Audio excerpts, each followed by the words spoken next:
Selamat datang di channel Yahanedi. Belajar sejarah itu asik loh. Pernah kepikiran nggak, gimana sih ceritanya cikal bakal Tentara Nasional Indonesia kita itu terbentuk? Jawabannya, mungkin bakal bikin kamu kaget, justru dari tangan penjajahnya sendiri. Yap, hari ini kita bakal bongkar salah satu babak paling ironis dalam sejarah Indonesia. Gimana ceritanya Jepang dalam usahanya buat menang perang, malah nggak sengaja ngebangun fondasi buat tentara yang sekarang jadi kebanggaan kita semua. Ini kisah tentang propaganda, penderitaan, dan lahirnya sebuah kekuatan baru.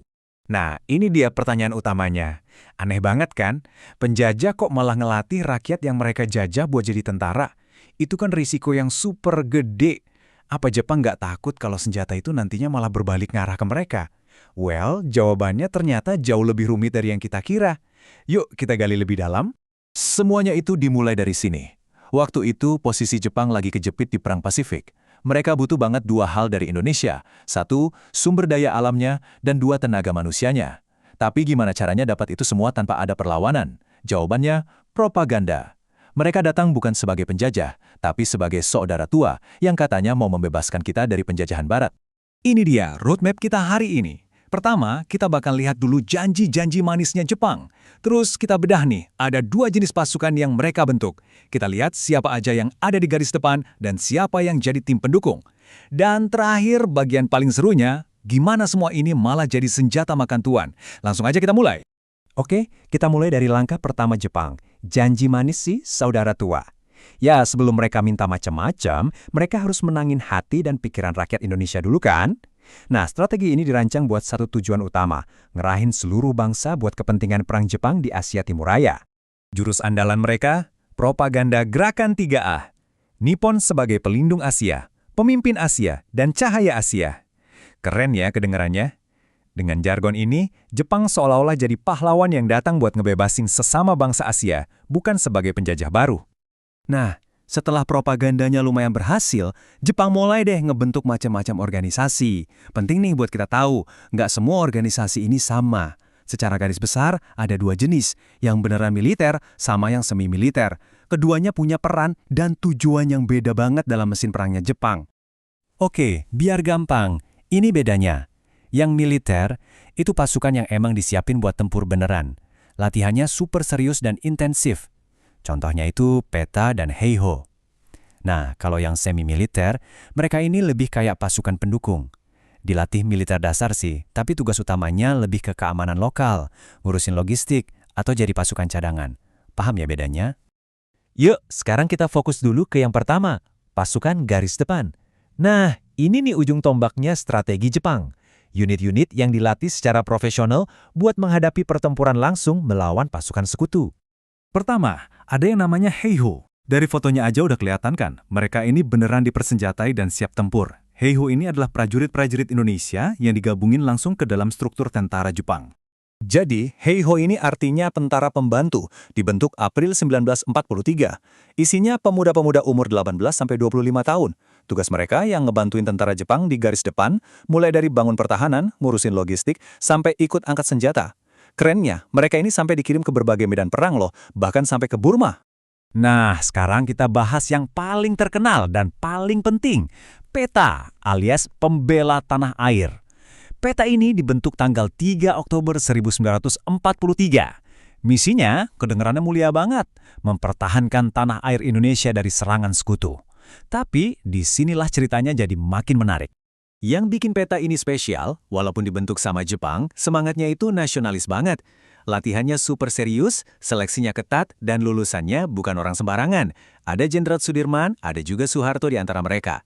Inilah kenapa Peta sering banget disebut sebagai cikal bakalnya TNI. Dan jangan salah, Peta ini bukan organisasi kaleng-kaleng. Jumlahnya masif banget. Di Pulau Jawa aja ada 66 batalion Peta. Ini nunjukin betapa gila-gilaannya Jepang merekrut dan melatih militer orang-orang kita waktu itu. Oke, dari garis depan kita pindah ke barisan pendukungnya. Jepang sadar banget kalau perang itu nggak cuma soal tentara. Mereka butuh dukungan dari semua lapisan masyarakat, mulai dari pemuda, orang tua, sampai para wanita. Semuanya harus ikut serta. Coba dilihat angkanya.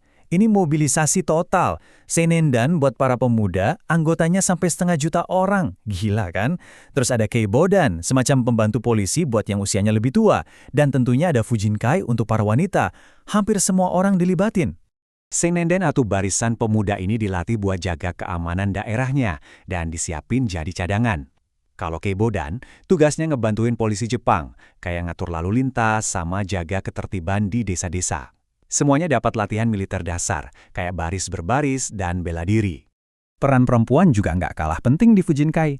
Awalnya sih buat urusan kesejahteraan dan P3K, tapi lama-lama mereka juga dilatih militer dasar sampai ngebentuk pasukan Serikandi. Terus, ada juga Suishintai atau barisan pelopor yang dipimpin langsung sama Insinyur Soekarno. Tugas mereka bukan angkat senjata, tapi ngebakar semangat nasionalisme, peran yang bakal jadi kunci banget nantinya. Nah, disinilah cerita kita sampai di puncaknya. Semua organisasi, semua latihan militer, semua propaganda ini ternyata jadi senjata makan tuan. Jepang tanpa sadar menciptakan sebuah kekuatan yang nggak pernah mereka duga, dengan dampak yang nggak pernah mereka bayangkan. Tapi kita juga harus ingat ya, di balik semua ini ada kenyataan yang pahit banget. Banyak rakyat kita yang dieksploitasi, dipaksa kerja jadi romusha, dan menderita luar biasa. Harapan buat dapat pelatihan militer seringkali cuma jadi kedok buat kerja paksa yang kejam. Tapi, disinilah letak ironinya.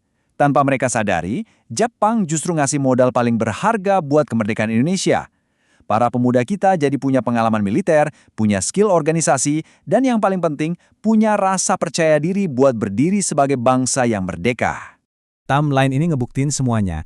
Lihat, peta yang dibentuk Jepang tahun 45, malah berontak ngelawan Jepang di Blitar.